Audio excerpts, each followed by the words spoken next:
préparez votre cœur. Vous êtes sur le point d'embarquer pour un voyage qui vous fera rire, pleurer et croire que la vie réserve toujours d'incroyables surprises à ceux qui ont le courage de changer. Le réveil sonna à 5h45 du matin, exactement comme il l'avait fait chaque jour au cours des 10 dernières années. Robert tendit la main machinalement, réduisant au silence le bruit strident sans même ouvrir complètement les yeux. Le lit king size, avec ses draps en coton égyptien mille fils, était impeccablement fait du côté qu'il n'occupait pas. Jamais utilisé. À 34 ans, Robert Caldwell possédait tout ce que la société définit comme la réussite. Son penthouse à Manhattan offrait une vue privilégiée sur l'Hudson, particulièrement à l'aube, lorsque les premiers rayons du soleil teignaient l'eau d'un orange doré, mais il ne s'arrêtait jamais pour l'admirer. Il n'y avait pas de temps pour cela. Il se leva avec la précision d'un soldat, suivant une routine gravée dans son esprit comme un logiciel, une douche d'exactement 12 minutes, une barbe soigneusement taillée, un costume Armani gris anthracite l'un des 15 qu'il possédait, tous pratiquement identiques, une cravate bleu marine, des boutons de manchette en argent, et une montre suisse qui coûtait plus cher que ce que beaucoup de gens gagnent en un an. Tandis que l'espresso coulait de la machine italienne dernier cri, Robert avait déjà sa tablette en main, vérifiant les emails arrivés durant ses quelques heures de sommeil. 37 messages. 14 marqués comme urgents. Il soupira. Un son que personne n'entendit jamais. Une manifestation silencieuse d'une fatigue qui allait bien au-delà du physique. Le café était amer.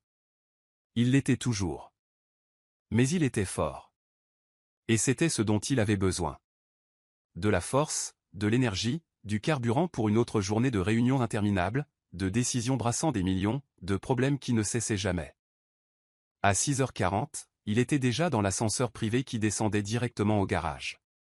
La Mercedes-Benz noire l'attendait, rutilante et imposante. Au volant, il navigua dans le trafic new-yorkais jusqu'à son bureau dans le quartier financier.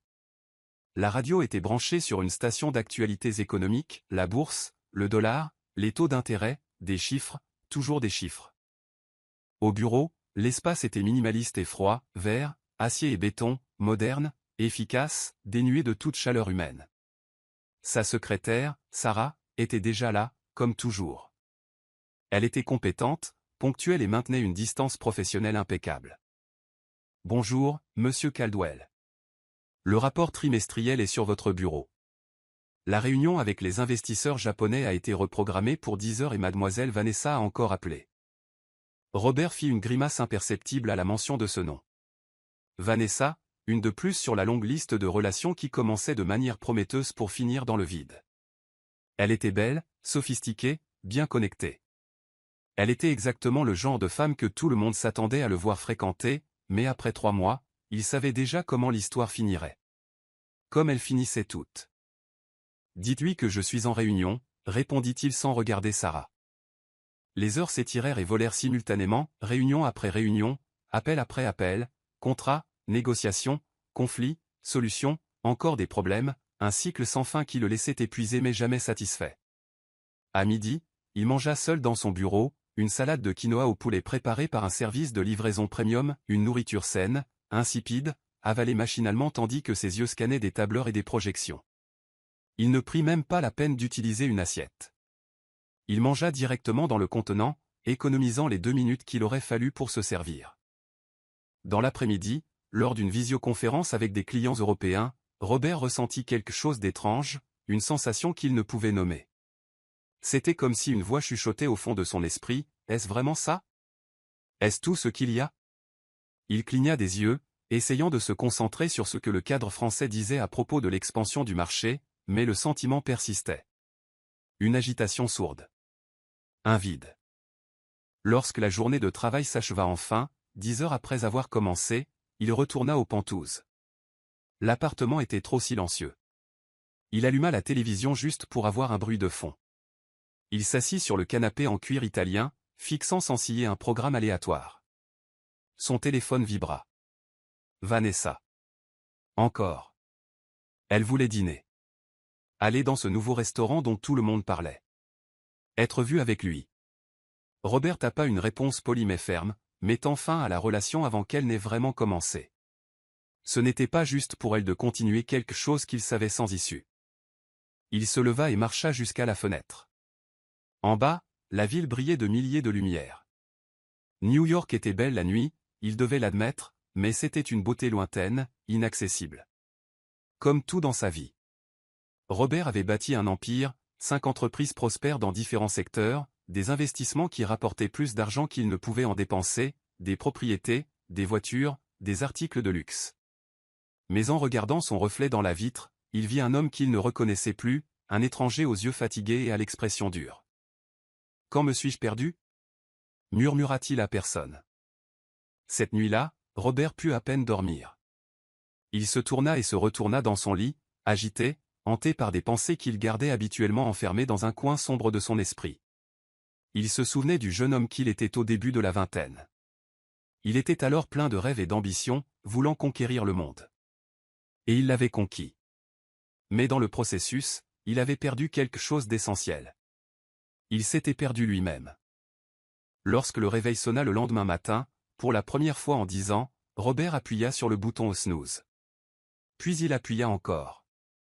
Et une fois de plus. À 7h30, lorsqu'il se leva enfin, il sentit quelque chose de différent pulser dans sa poitrine. Ce n'était pas exactement du courage. Cela ressemblait davantage à du désespoir, un désespoir silencieux qui disait « Soit tu changes maintenant, soit tu n'auras plus jamais cette chance ». Comment une simple impulsion matinale allait-elle changer complètement le cours de la vie de Robert? Et qu'allait-il découvrir sur lui-même dans une petite ville du nord de l'État de New York? Il était 9h15, un vendredi matin, lorsque Robert fit quelque chose qu'il n'avait jamais fait de toute sa carrière. Il éteignit son téléphone portable professionnel. Il était assis à son bureau, entouré de documents nécessitant sa signature urgente, avec 3 réunions prévues pour la matinée, quand il s'arrêta tout simplement. Ses mains se figèrent au-dessus du clavier. Son cerveau, toujours si efficace pour traiter l'information et prendre des décisions rapides, refusa soudainement de continuer. Sarah entra dans la pièce avec une autre pile de papier. « Monsieur Caldwell, les rapports financiers que vous avez demandés. » Annulez tout. Il l'interrompit. Elle cligna des yeux, confuse. « Monsieur ? Toutes les réunions d'aujourd'hui, annulez-les, reportez-les, inventez une excuse. » Je m'en fiche. Mais la réunion avec les Coréens, ils sont venus spécialement de Séoul pour. Sarah. Sa voix était ferme mais pas dure. J'ai besoin d'une journée. Une journée pour moi. Pouvez-vous me donner ça? La secrétaire le regarda un long moment et Robert réalisa qu'elle voyait quelque chose sur son visage qui l'inquiétait, peut-être du désespoir, peut-être de l'épuisement, ou peut-être juste la vérité nue d'un homme au bord de l'effondrement silencieux. Oui, monsieur. Je m'occupe de tout. 15 minutes plus tard, Robert était dans le garage. Il passa devant la Mercedes et alla directement vers la voiture qu'il utilisait rarement, une Porsche 911 argentée, conçue pour les grandes routes et la vitesse. Il avait acheté cette voiture 3 ans auparavant dans un rare moment d'indulgence personnelle, mais ne la sortait presque jamais du garage. Pourquoi faire? Il n'y avait pas de temps. Il n'y avait nulle part où aller. Mais à ce moment-là, en démarrant le moteur et en entendant le rugissement puissant, Robert ressentit quelque chose qu'il n'avait pas éprouvé depuis des années. De l'anticipation. Il sortit du garage sans destination. Littéralement. Il n'avait aucune idée d'où il allait. Il conduisait, tout simplement. Il traversa les avenues, prit le tunnel menant hors de la ville. Le GPS insistait pour demander où il voulait aller, mais il l'ignora. Il ne voulait pas de destination. Il voulait une évasion. La ville commença à s'estomper derrière lui. Les gratte-ciel cédèrent la place à des bâtiments plus petits, puis à des champs ouverts et des arbres. Le trafic chaotique se transforma en une autoroute presque vide. L'air, même à travers les vitres fermées de la voiture, semblait plus pur. Robert baissa les vitres. Le vent ébouriffa ses cheveux toujours parfaitement peignés. Il s'en fichait. En fait, il aimait ça.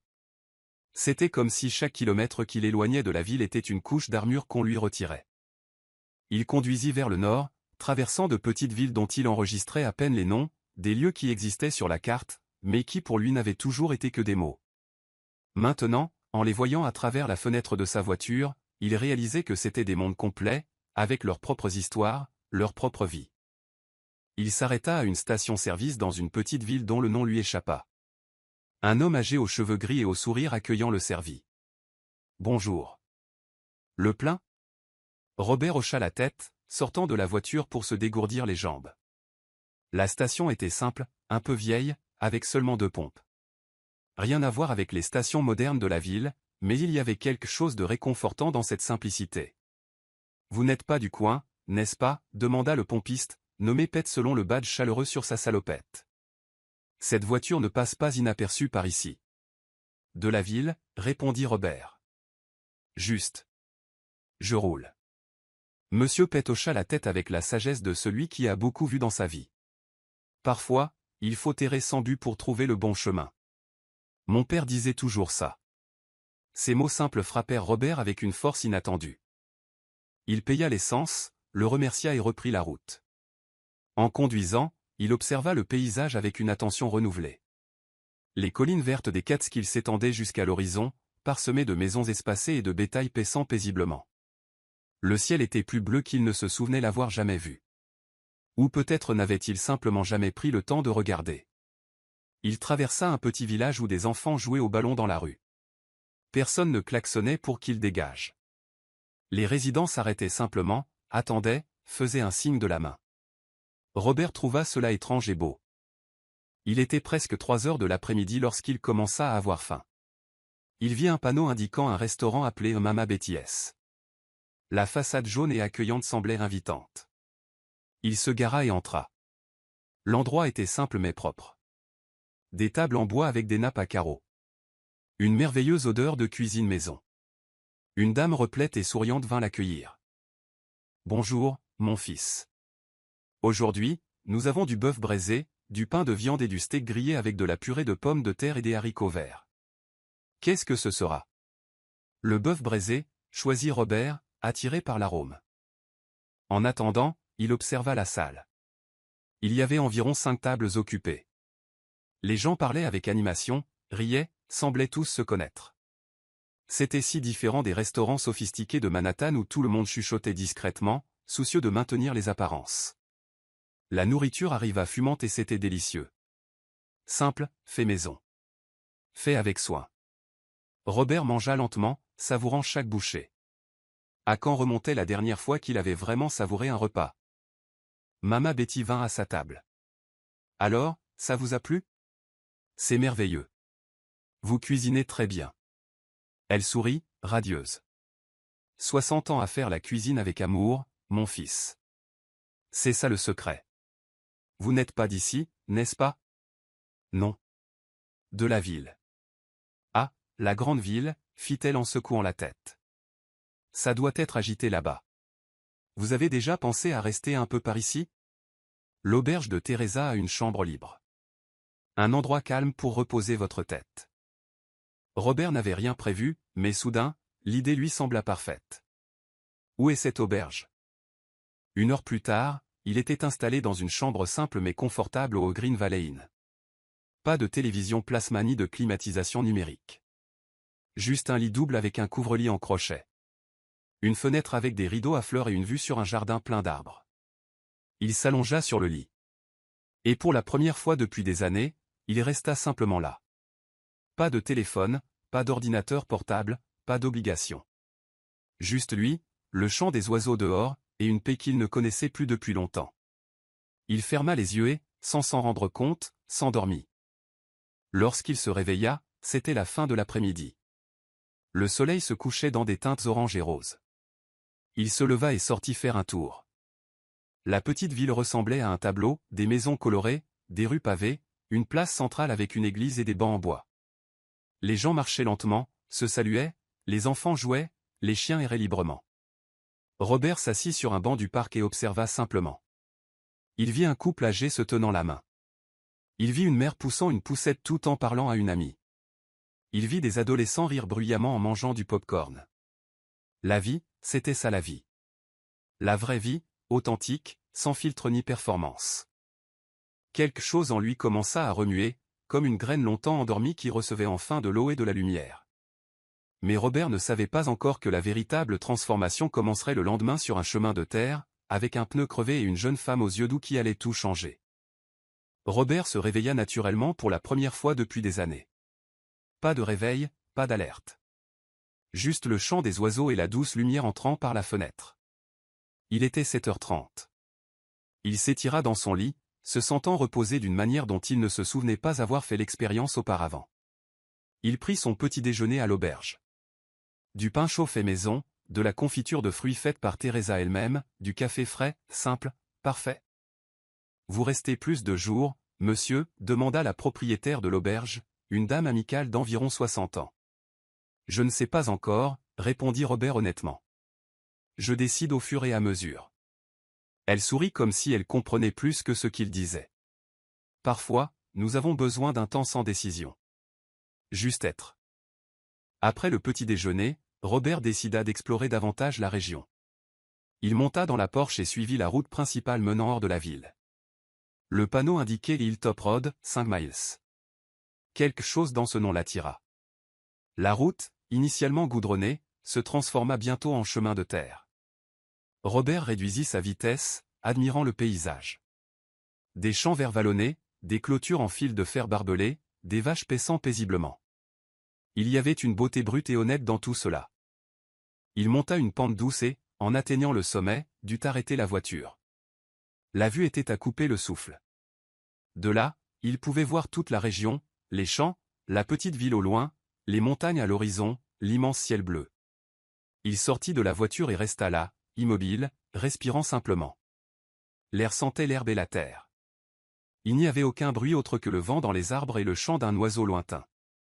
C'est dans ce moment de paix absolue que son téléphone portable professionnel, qu'il avait laissé ranger mais allumé dans la boîte à gants, commença à vibrer frénétiquement. 23 appels manqués, 56 messages. Robert le regarda avec un mélange de culpabilité et d'aversion. Cet appareil représentait tout ce qu'il essayait de fuir. Il le rangea de nouveau et retourna à la voiture. Juste un jour de plus, se dit-il, j'ai juste besoin d'un jour de plus. Il continua à conduire le long du chemin de terre sans destination précise.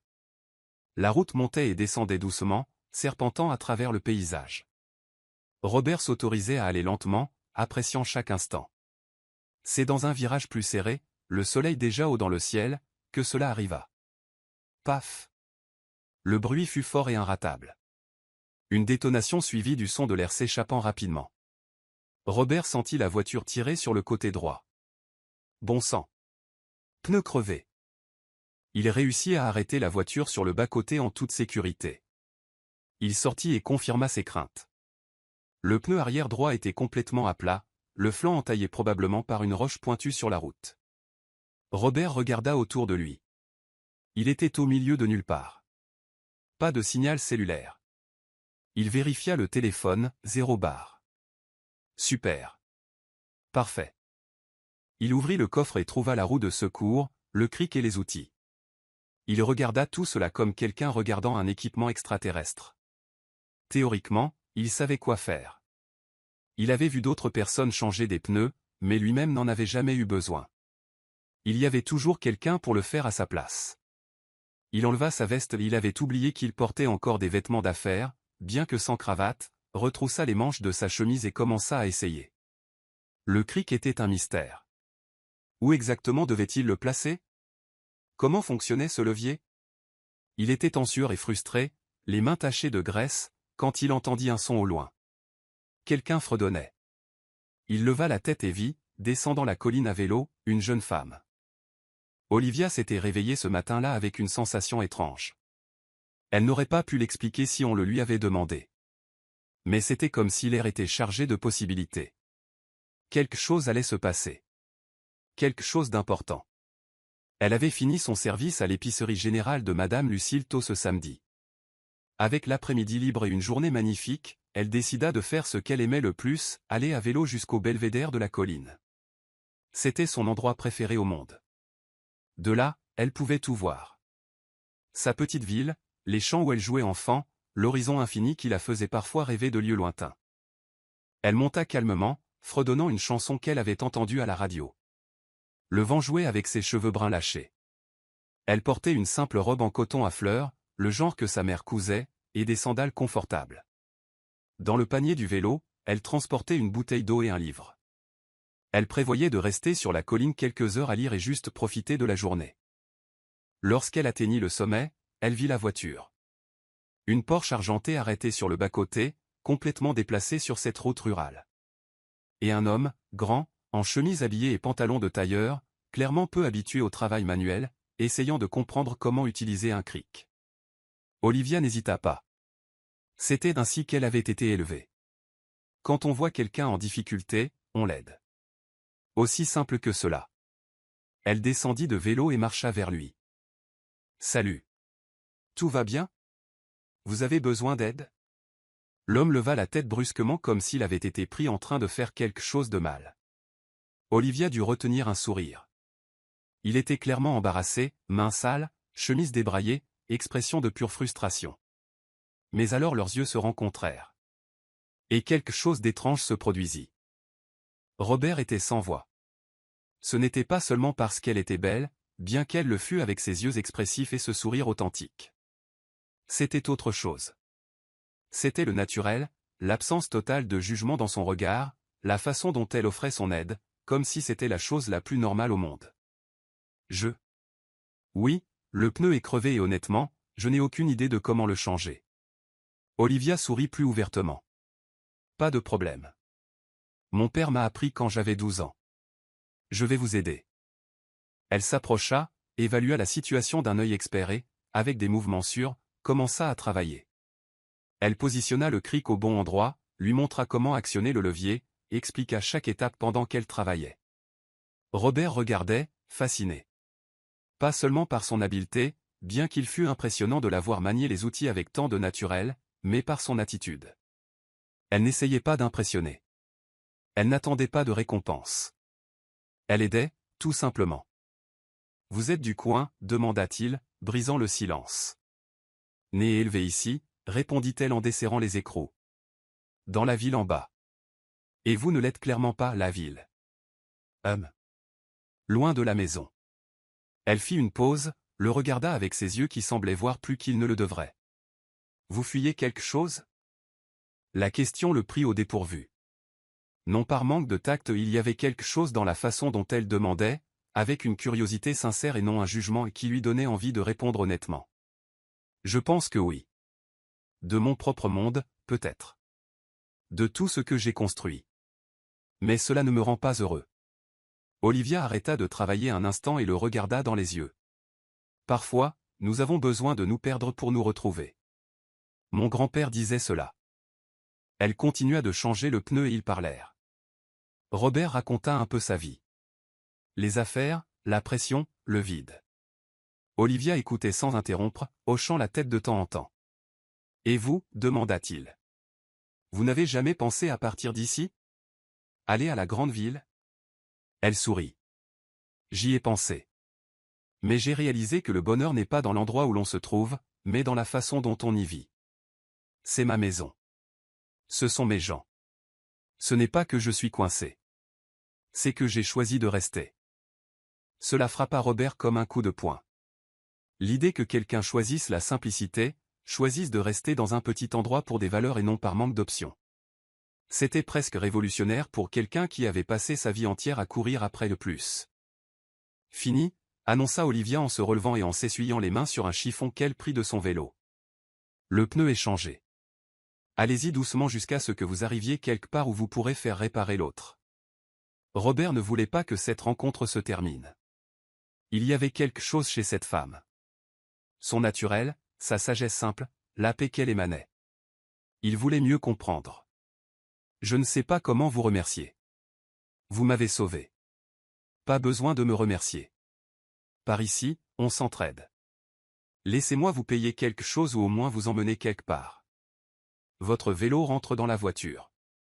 Elle rit, et ce son fut la chose la plus authentique que Robert ait entendue depuis des années. Pas besoin de me payer. Mais si vous cherchez un endroit pour dormir ou manger, il y a l'auberge de Teresa et le restaurant de Mama Betty en ville. Je suis déjà à l'auberge. Le meilleur petit déjeuner que j'ai pris depuis longtemps. Alors vous découvrez déjà les trésors du coin. Elle saisit son vélo, se préparant à partir. Attendez, dit Robert impulsivement. Comment vous appelez-vous? Je suis Robert. Olivia, répondit-elle en tendant la main. Lorsqu'ils se serrèrent la main, Robert sentit un courant électrique parcourir son bras. À son regard, elle le sentit aussi. Olivia, je sais que cela va paraître étrange, mais puis-je vous revoir? Je ne veux pas que cette rencontre s'arrête là. Elle resta silencieuse un moment. Et Robert vit la lutte intérieure se refléter sur son visage, la prudence contre la curiosité, la raison contre la possibilité. Je travaille à l'épicerie générale de Madame Lucille tous les matins. C'est la seule épicerie en ville. Vous ne pouvez pas la manquer. Alors à demain, Olivia. À demain, Robert. Elle monta sur son vélo et pédala en bas de la colline. Robert resta là, regardant jusqu'à ce qu'elle disparaisse. Son cœur battait d'une manière qu'il n'avait pas connue depuis des années. Cette rencontre fortuite sur un chemin de terre allait changer deux vies à jamais. Mais à quel point serait-il difficile d'unir deux mondes si différents? Et qu'était Robert prêt à sacrifier pour ce qu'il venait de trouver? Olivia pédala vers la maison, le cœur battant la chamade d'une manière qu'elle ne pouvait pas entièrement comprendre. Quelque chose chez cet homme, Robert, avait touché quelque chose en elle. Ce n'était pas juste le fait qu'il était beau, bien qu'il le fût, d'une manière un peu fatiguée et vulnérable. C'était autre chose. L'honnêteté brute dans ses yeux quand il parlait de se fuir lui-même, la façon dont il la regardait vraiment, comme s'il la voyait réellement. Sa maison se trouvait sur la rue principale de la petite ville, une construction simple en briques peintes en blanc avec des volets bleus. Le jardin de devant était la fierté de sa mère. Des roses, des marguerites, des hortensias et des tournesols y poussaient en une profusion vibrante. « Liv, où étais-tu » appela Madame Teresa depuis la cuisine quand elle l'entendit entrer. « Le déjeuner est presque prêt. »« Je suis allé sur la colline, maman. La journée était si belle. » Monsieur Martin était sous le porche, en train de réparer un banc en bois. Il leva les yeux quand elle passa. « Tout va bien, chérie ? Tu as l'air différente. »« Je vais bien, papa. » Mais Olivia savait qu'elle ne pouvait rien cacher à ses parents. Ils la connaissaient trop bien. Pendant le déjeuner gris, haricots, bœuf braisé et salade de laitue de leur propre jardin, Madame Teresa l'observa avec ce regard maternel qui voit tout. « Il s'est passé quelque chose aujourd'hui ?» Olivia soupira. « J'ai aidé un homme sur la route. Son pneu avait éclaté. » Et insista sa mère. « Et il était de la ville. Il était perdu, je crois. Pas littéralement, mais à l'intérieur. » Monsieur Martin fronça les sourcils. « Un homme de la grande ville. Sois prudente, Olivia. Ces types passent par ici, s'amusent avec les filles de la campagne et puis s'en vont. »« Papa » protesta Olivia. « Ce n'était pas comme ça. Il était respectueux, gentil. Il semblait juste être quelqu'un qui avait besoin d'aide. » Madame Teresa toucha le bras de son mari. « Laisse la petite tranquille, Martin. Tout le monde n'est pas mauvais juste parce qu'il vient de la ville. » Mais Monsieur Martin grommela quelque chose d'inintelligible et retourna à sa nourriture. Cette nuit-là, Olivia resta éveillée longtemps, allongée dans son lit, fixant le plafond. Elle pensait à Robert, à la profonde tristesse qu'elle avait vue dans ses yeux, même quand il souriait, à la façon dont il lui avait tenu la main quand il s'était dit au revoir, comme s'il s'accrochait à une bouée de sauvetage. « Mon Dieu, chuchota-t-elle à l'obscurité, s'il y a un but à cette rencontre, montre-le-moi. Et donne-moi la sagesse de savoir quoi faire. » Robert retourna à l'auberge, l'esprit en ébullition. Il dîna au restaurant de Mama Betty, qui insista pour lui servir la portion la plus généreuse de son célèbre ragoût. Mais il pouvait à peine l'apprécier. Ses pensées étaient avec Olivia. Il ne pouvait s'arrêter de penser à elle. Ce n'était pas juste une attirance physique, bien qu'elle fût présente aussi. C'était quelque chose de plus profond, la façon dont elle le faisait se sentir, comme s'il pouvait respirer pour la première fois depuis des années. Comme si, en sa présence, il pouvait être juste Robert, pas l'homme d'affaires, pas le millionnaire, juste lui. Il essaya de dormir, mais ne cessa de se retourner dans son lit. Finalement, il prit le téléphone portable professionnel qu'il avait ignoré. Il y avait maintenant 142 messages, 27 appels manqués. Il lut certains des messages. Sarah était paniquée, les associés voulaient savoir où il était. Les clients exigeaient des réponses. « Qu'ils aillent au diable » murmura-t-il en rangeant de nouveau le téléphone. Pour la première fois de sa vie, Robert Caldwell plaçait quelqu'un ou quelque chose au-dessus de ses affaires, et le sentiment était terrifiant et libérateur en même temps. Le lendemain matin, un dimanche, Robert se réveilla plus tôt qu'il ne l'avait prévu. L'anxiété de revoir Olivia ne le laissait pas dormir. Il prit son petit déjeuner à l'auberge. Il mit des vêtements plus décontractés qu'il avait achetés la veille dans une petite boutique en ville, un jean et un polo simple. Pas de vêtements de créateur.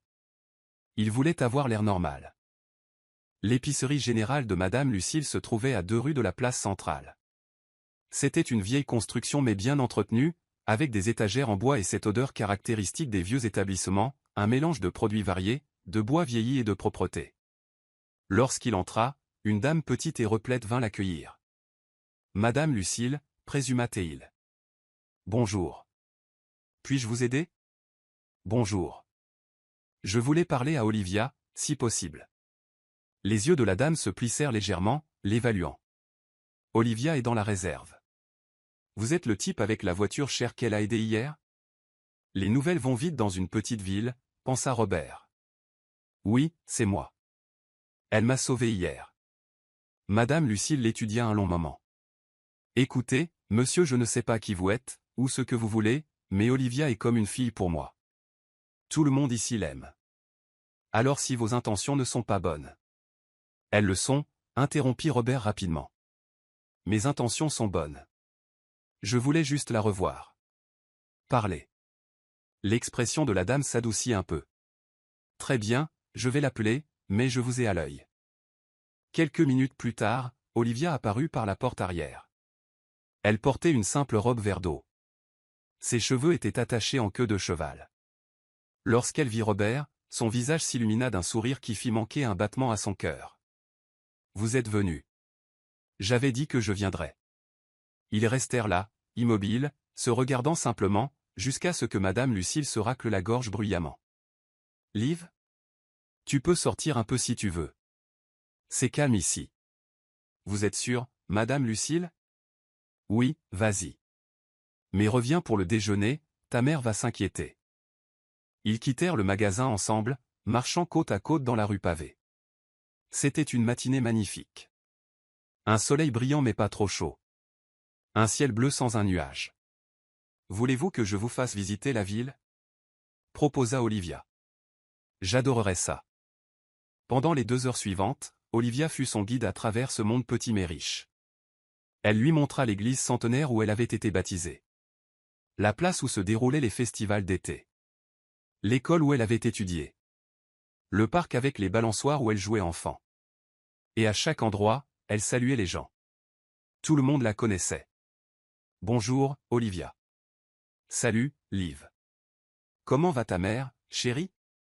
Et il regardait toujours curieusement Robert, l'étranger marchant à ses côtés. Robert observait tout avec un mélange d'admiration et de mélancolie. C'était une vraie communauté. De vraies connexions. L'opposé complet de sa vie à Manhattan, où il pouvait passer des semaines sans parler à ses voisins d'appartement. « Ça doit être agréable, » dit-il alors qu'il s'asseyait sur un banc à l'ombre d'un arbre feuillu, d'avoir tout ce sentiment d'appartenance. « Ça l'est, » convint Olivia. « Mais cela a aussi des inconvénients. Tout le monde connaît la vie de tout le monde. Il n'y a pas d'intimité. Parfois, j'ai l'impression de ne pas pouvoir faire d'erreur parce que toute la ville le saura. » Elle sourit. « Par exemple, tout le monde est déjà au courant pour vous. D'ici demain, la moitié de la ville spéculera sur qui est l'homme à la voiture chère qui passe du temps avec moi. Cela vous dérange-t-il ? » Non. Elle le regarda directement. « Le devrait-il ? Je ne veux pas vous causer de problème. Vous n'en causerez pas. À moins que vos intentions ne soient mauvaises comme Madame Lucille s'en inquiétait. » Robert se tourna complètement vers elle, l'expression sérieuse. « Olivia, je ne sais pas exactement ce que je fais ici. Je ne sais pas ce que je cherche, mais je sais que quand je suis avec vous, je ressens quelque chose que je n'ai pas ressenti depuis des années. La paix. Comme si je pouvais enfin arrêter de courir. » Olivia sentit son cœur s'emballer. Il y avait une sincérité brute dans ses mots, mais il y avait aussi du danger. Elle le savait. Il venait d'un monde complètement différent, riche, sophistiqué, urbain, et elle, une simple fille de la campagne qui n'avait même jamais quitté l'État. « Vous allez retourner à la ville, » dit-elle doucement. « Votre vie est là-bas. Vos affaires. Vos responsabilités. Et moi je reste ici parce que ma vie est ici.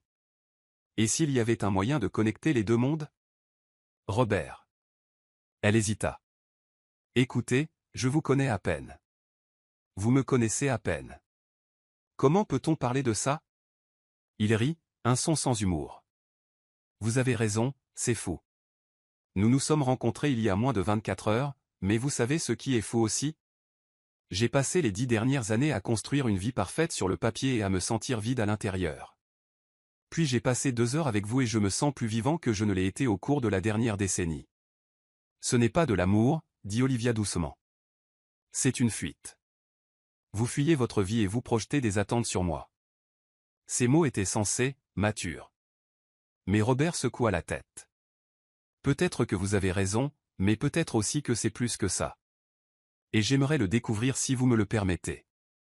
Olivia resta silencieuse, luttant avec elle-même. La partie rationnelle lui disait d'être prudente, de protéger son cœur. Mais une autre partie, celle qui croyait encore aux contes de fées, au destin et aux coups de foudre, voulait dire oui. « Combien de temps restez-vous » demanda-t-elle finalement. « Je dois rentrer demain.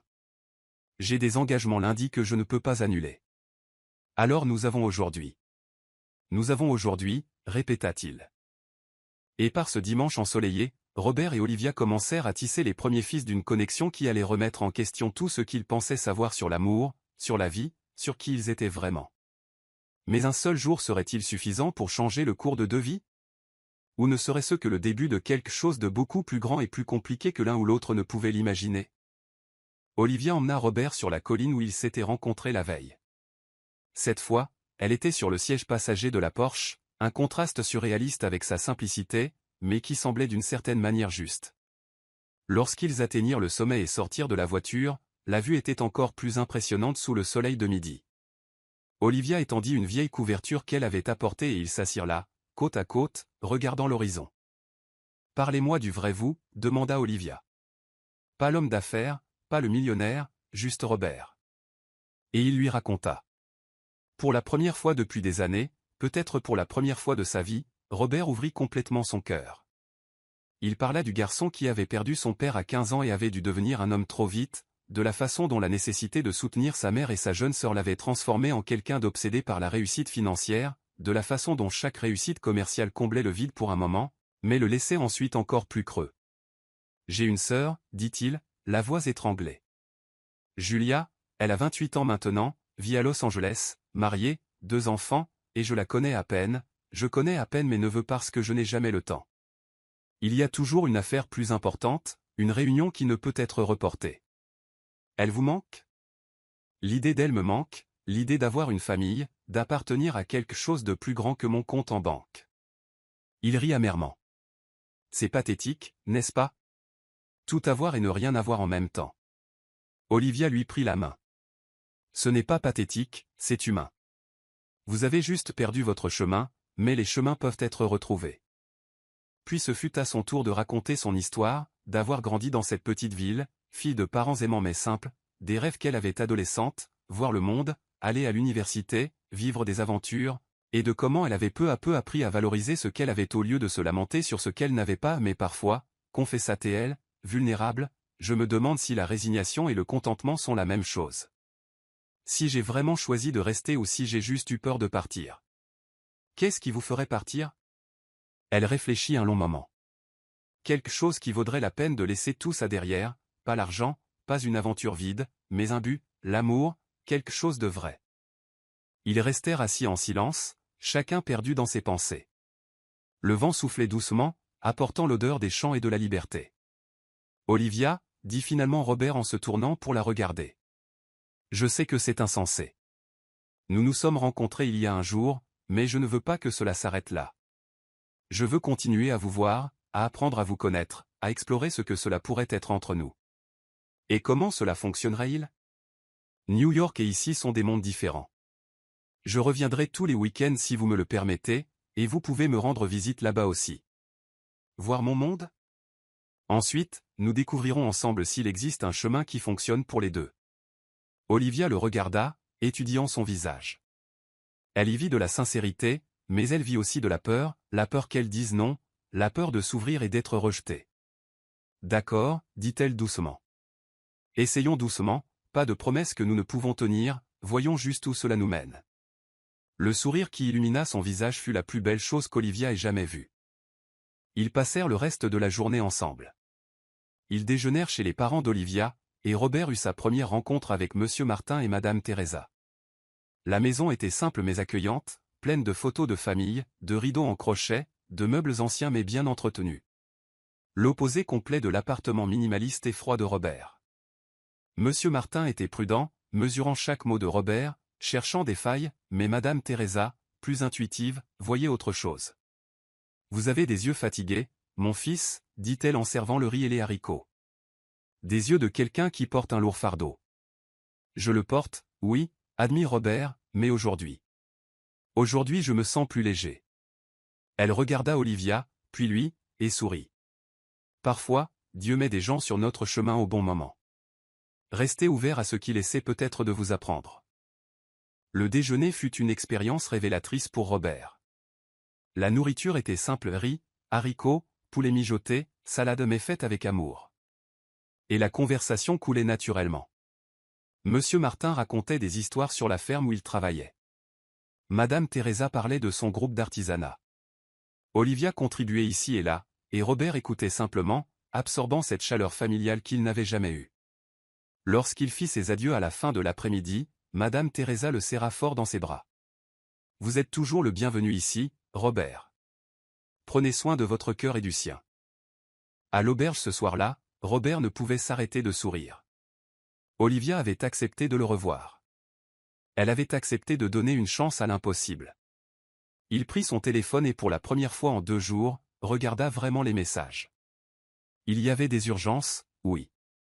Mais il réalisa quelque chose. Le monde ne s'était pas arrêté sans lui. Les associés avaient résolu les problèmes. L'équipe avait géré. La vie avait continué. Peut-être n'était-il pas aussi indispensable qu'il le pensait. Et alors que Robert faisait ses valises pour retourner à New York lundi matin, une certitude grandit dans sa poitrine. Ce n'était pas la fin. C'était juste le début. Mais commencer quelque chose de nouveau signifierait affronter tout ce qu'il avait construit dans sa vie. Était-il prêt pour cela? Et Olivia serait-elle prête à entrer dans un monde si différent du sien? Le lundi arriva froid et gris à Manhattan. Robert entra au bureau à 9 heures du matin, 3 heures plus tard que son heure habituelle. Sarah faillit tomber de sa chaise en le voyant. « Monsieur Caldwell, Dieu merci. » Nous étions tous inquiets. « Étiez-vous malade, monsieur? » « Non, Sarah, j'avais juste besoin d'un peu de temps. » Il marcha vers son bureau. « Pouvez-vous demander aux associés de venir ici dans 15 minutes? » Lorsque Mark et Richard entrèrent, ses 2 principaux associés, ils trouvèrent un Robert différent, plus détendu, sans cette tension permanente dans les épaules. « Où diable étais-tu? » explosa Richard. « Tu as annulé des réunions majeures. L'affaire avec les Coréens a failli tomber à l'eau. » « Mais ce n'est pas le cas, » répondit Robert calmement. « Vous avez réglé ça. Comme vous pouvez toujours le régler quand je vous fais confiance. » Mark, plus observateur, plissa les yeux. Que t'est-il arrivé? Robert s'adossa à sa chaise. J'ai eu une révélation sur les priorités, sur ce qui compte vraiment, et sur la façon dont je gère ou ne gère pas ma propre vie. Robert, tu parles comme si tu avais eu une sorte de crise existentielle, dit Richard, inquiet. Peut-être bien, mais c'était la meilleure chose qui pouvait arriver. Il se pencha en avant. Écoutez, j'ai fondé ces entreprises. J'ai travaillé comme un chien pour construire tout ça, mais dans le processus, j'ai oublié de vivre, et ça va changer. Dans les jours qui suivirent, Robert mit en place des changements radicaux. Il engagea un PDG opérationnel pour gérer le quotidien des principales entreprises. Il délégua une réelle autorité, pas seulement apparente, à ses cadres. Il réduisit ses heures de travail de 12 à 8 par jour. Il établit des limites claires, pas de mai après 7 heures du soir, pas de travail le week-end sauf vraies urgences. L'équipe était choquée, les associés sceptiques, mais Robert était déterminé. Et chaque soir, religieusement, il appelait Olivia. À l'autre bout du fil, dans la petite ville de campagne, Olivia traversait aussi ses propres transformations. Toute la ville bourdonnait de commérages sur le petit ami riche d'Olivia. Madame Lucille la bombardait de questions. Ses amis voulaient tout savoir. Même le prêtre l'arrêta dans la rue pour avoir une petite conversation sur la prise de décision sensée. « Maman, dit-elle un soir, frustrée. Pourquoi tout le monde pense que je ne sais pas prendre soin de moi ?» Madame Teresa tricotait sous le porche. « Ce n'est pas qu'ils pensent ça, chérie. C'est qu'ils t'aiment et veulent te protéger. Tu n'es jamais sorti sérieusement avec quelqu'un, tu n'as jamais quitté cette ville, et soudain un homme de la capitale, riche, d'un autre monde apparaît. C'est naturel que les gens s'inquiètent. Mais je m'inquiète aussi. » Explosa Olivia. « Tu crois que je n'ai pas peur? Que je ne reste pas éveillée la nuit à me demander si je ne suis pas une idiote, s'il ne va pas se lasser de moi dans 2 semaines? Et pourquoi penses-tu qu'il se lasserait? Parce que je ne suis pas sophistiquée. Je ne suis pas chic. Je suis juste moi. Une simple fille de la campagne qui travaille dans une épicerie et fait de l'artisanat. » Madame Teresa posa son tricot et attira sa fille pour l'asseoir à côté d'elle. « Olivia Marie, écoute-moi bien. Tu es intelligente, gentille, forte et belle, à l'intérieur comme à l'extérieur. Si cet homme ne voit pas ça, le problème vient de lui, pas de toi. Mais tu sais ce que je pense? Je pense qu'il voit exactement ça. Et c'est pour ça qu'il est revenu, pour ça qu'il appelle tous les jours, pour ça qu'il veut que ça marche. Et si ça ne marche pas, alors tu souffriras. Tu pleuras et tu t'en remettras parce que tu es forte. » Sa mère lui tint le visage entre ses 2 mains. « Mais ma fille, et si ça marchait? Et si c'était exactement ce que tu attendais sans savoir que tu l'attendais? » Le vendredi, Robert revint, comme promis. Il arriva au milieu de l'après-midi, conduisant plus lentement cette fois, savourant chaque kilomètre qui le rapprochait d'elle. Lorsqu'il se gara devant la Point en la voyant sortir du magasin général, Olivia se précipita au dehors et se jeta dans ses bras. « Tu es revenu » chuchota-t-elle contre son torse. « J'avais dit que je reviendrais. Je reviendrai toujours. » Ce week-end-là, ils commencèrent véritablement à se connaître. Ce n'était plus l'intensité de la découverte des premiers instants, mais quelque chose de plus profond. Des conversations sur leurs peurs et leurs rêves. Sur leurs cicatrices émotionnelles et leurs espoirs pour l'avenir. Robert apprit à mieux connaître sa routine. Il l'accompagnait au magasin, l'observant travailler. Il était impressionné par sa façon d'interagir avec chaque client, se souvenant des noms, demandant des nouvelles des familles, offrant non seulement des produits, mais une connexion humaine. « Tu es doué pour ça, » dit-il alors qu'il marchait vers sa maison. « Pourquoi? » « Pour te soucier sincèrement des gens. Sans prétention, sans intérêt caché, juste de la bienveillance. C'est ainsi que mon père m'a élevé. Traite les autres comme tu voudrais être traité. C'est aussi simple que ça. » Robert réalisa qu'il y avait beaucoup à apprendre de cette simplicité. Le samedi soir, assis sous le porche de la maison d'Olivia, alors que ses parents dormaient déjà, ils eurent une conversation difficile. « Robert, nous devons être réalistes, » dit Olivia. « Tu vis à New York. Tu gères des entreprises valant des millions. Un style de vie que je ne peux même pas imaginer. Et moi? Moi je vis ici. Ma vie est ici. Comment cela peut-il fonctionner? » Il lui prit les mains. « J'y ai beaucoup réfléchi. Et je pense. Je pense que la réponse n'est pas que tu viennes complètement dans mon monde, ni que je vienne complètement dans le tien. C'est de trouver un terrain d'entente. Comment? Je continue mes affaires, mais différemment. De manière plus équilibrée. Du télétravail certains jours. Moins de déplacements. Plus de temps libre. Et nous partageons notre temps. Quelques week-ends ici, d'autres là-bas. Tu apprends à connaître mon monde. Je continue à découvrir le tien. Et à long terme. » Robert hésita. « Je ne sais pas. Pas encore. Mais je sais que je veux le découvrir. Avec toi. » Olivia resta silencieuse un instant. « D'accord, essayons. Mais Robert, promets-moi une chose. N'importe quoi. Promets-moi d'être honnête. Si tu réalises que ça ne marche pas, que je n'ai pas ma place dans ton monde, que tu forces trop les choses. Dis-le-moi. Ne me laisse pas être un frein pour toi. » « Olivia, promets-le, » insista-t-elle. « Je le promets. Mais tu dois promettre aussi. Si tu te sens obligé d'être quelqu'un que tu n'es pas, si tu sens que tu perds ton essence, dis-le-moi. Je le promets. » Ils scellèrent cette promesse par un baiser. Le premier vrai baiser.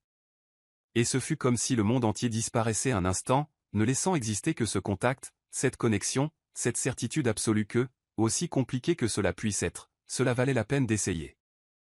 Mais les promesses faites dans le feu de l'action sont une chose. Les tenir quand la réalité s'impose en est une autre tout à fait différente. Et Robert et Olivia étaient sur le point de découvrir qu'unir deux mondes si différents exigerait plus que de l'amour. Cela exigerait des sacrifices, de la compréhension et un courage dont aucun d'eux ne savait s'il le possédait. 3 mois passèrent. 3 mois d'aller-retour, d'appels tardifs, de messages durant la journée. Robert tint parole. Chaque week-end possible, il était là. Quand il ne pouvait pas venir, le poids de la séparation était physique. Les changements qu'il avait mis en œuvre dans ses entreprises fonctionnaient mieux que prévu. Les sociétés restaient rentables. Certaines l'étaient même davantage grâce à une gestion distribuée et des équipes plus autonomes. Et il était plus heureux. Ses amis à New York remarquèrent la transformation. « Mec, qu'est-ce qui t'est arrivé ?» demanda Mark, un collègue homme d'affaires, lors d'un dîner dans un restaurant raffiné. « Tu es différent. Plus léger. J'ai trouvé quelque chose. Quelqu'un qui me rappelle pourquoi je suis en vie, » répondit simplement Robert. « C'est cette fille de la campagne dont tu parlais ? » Olivia. « Oui. » Mark fit la moue. « Tu es sûr de toi, mon vieux ? Je veux dire, sans vouloir t'offenser, mais vous venez de mondes complètement différents. Comment ça va marcher sur le long terme ? » Robert prit une gorgée de vin avant de répondre. « Je ne sais pas si ça marchera, mais je sais que ça vaut la peine d'essayer. Elle me donne envie d'être une meilleure personne, elle me fait remettre en question ce qui compte vraiment. C'est génial, vraiment. Fais juste attention à ne pas trop idéaliser, elle vient d'un monde simple. Quand la nouveauté s'estompera. » « La nouveauté ne s'estompera pas », l'interrompit Robert avec plus de dureté qu'il ne le voulait. « Désolé, ce n'est pas une question de nouveauté. C'est une question de connexion réelle. Quelque chose que je n'ai jamais eu avec personne auparavant. » Mark leva les mains en signe de reddition. « D'accord, je te crois. J'étais juste inquiet. » Mais l'inquiétude de Mark faisait écho au doute même qui assaillait parfois Robert à 3 heures du matin. Et s'il se berçait d'illusions ? Et si ce qu'il ressentait n'était que la fascination pour la différence, pour l'évasion qu'Olivia représentait ? Du côté d'Olivia, les défis étaient différents, mais tout aussi réels. « Liv, tu es sûre de ça ?» demanda sa meilleure amie Cindy alors qu'elle buvait du thé glacé sous le porche. « Il est riche, beau, sophistiqué, et... ne le prends pas mal, mais tu es d'ici. Tu penses vraiment qu'il va vouloir quelque chose de sérieux avec toi ?»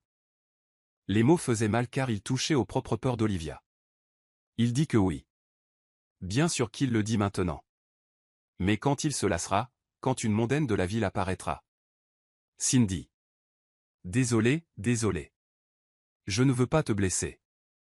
C'est juste que je t'aime et je ne veux pas te voir souffrir. Olivia soupira. J'ai peur aussi. Mais Cindy, quand je suis avec lui, c'est comme si tout prenait sens. Comme si j'avais trouvé une partie de moi-même dont j'ignorais l'absence. Alors fonce, mais garde les yeux ouverts. D'accord ? Le 4e mois, Olivia accepta enfin l'invitation de passer un week-end à New York. Le voyage était un mélange d'excitation et de terreur. Elle n'avait jamais vraiment quitté la campagne. Elle n'avait jamais vu une vraie métropole. Lorsque Robert vint la chercher à Grand Central Terminal, elle pouvait à peine respirer correctement avec tant de monde, tant de bruit, tant de mouvement. « Tout va bien, dit-il en lui prenant la main. Je sais que c'est beaucoup, mais allons-y doucement. » Son appartement la laissa sans voix. Le luxe dépassait tout ce qu'elle avait imaginé. La vue, ensuite. Olivia resta 10 minutes à la fenêtre, regardant simplement le fleuve Hudson, la ville s'étendant dans toutes les directions. « C'est beaucoup, dit-elle enfin. Trop. Juste différent. » Elle se tourna vers lui. « Est-ce vraiment ton monde ? » Ça l'était, mais j'essaie d'en construire un nouveau, un qui a de la place pour nous deux. Durant ce week-end, Robert lui fit découvrir sa ville. Il l'emmena dans les parcs, Central Park, la Highline, où ils trouvèrent des morceaux de nature au milieu du béton. Ils dînèrent au restaurant où elle insista pour rien de trop cher, visitèrent des musées. Mais il y eut aussi des moments difficiles. Le samedi soir, Robert avait prévu un dîner avec des amis de son cercle social. Olivia mit sa plus belle robe, simple, achetée dans une boutique locale de sa ville.